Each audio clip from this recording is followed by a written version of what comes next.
Alors, je sors du film Michael, là, c'était sympa, hein, pas de soucis, hein, c'était assez divertissant, mais je suis quand même très étonné de voir un film aussi cher et aussi attendu ne même pas respecter les bases de l'écriture scénaristique. Il lui manque l'élément essentiel que quasiment toutes les histoires ont en commun.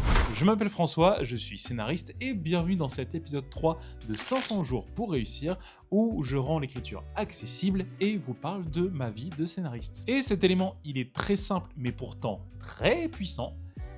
L'obstacle. Dans une histoire, généralement, on suit un ou plusieurs personnages qui ont un objectif. Pour retrouver la femme qu'il aime, sauver la galaxie, jeter l'anneau dans le Mordor, bref, t'as déjà vu un film, tu connais. Mais si Hugh Grant se marie avec Julia Roberts au bout de 10 minutes, que Luke arrive à détruire l'Empire sans avoir appris la Force, ou que Frodon arrive à jeter l'anneau depuis Hobbitbourg, bah ça serait vachement chiant. Il faut que dans ton histoire, les personnages galèrent à arriver à leur fin. Il faut qu'ils s'en prennent plein la tête. Et là, tu as plein de possibilités pour ton histoire. La rébellion est pourchassée, la communauté tombe sur un Balrog, la célébrité de Julia Roberts influe sur la vie de Hugh Grant. J'adore Couteau dans Notting Hill.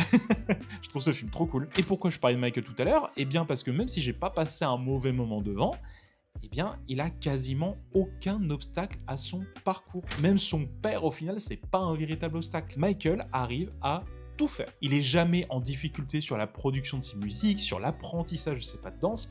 Bref, il réussit tout sans galérer une seule fois. En vrai, le seul véritable obstacle qu'on a, c'est peut-être le moment de l'accident. Et je trouve que c'est le moment le plus intéressant du film. Ce qui fait que j'ai trouvé le film un peu plat. Donc, mets des obstacles dans le parcours de ton personnage. Ça rend l'histoire plus intéressante et surtout, on s'attache plus facilement à un personnage qu'on voit galérer et qu'on a envie de voir triompher plutôt que quelqu'un qui réussit tout d'un claquement de doigts.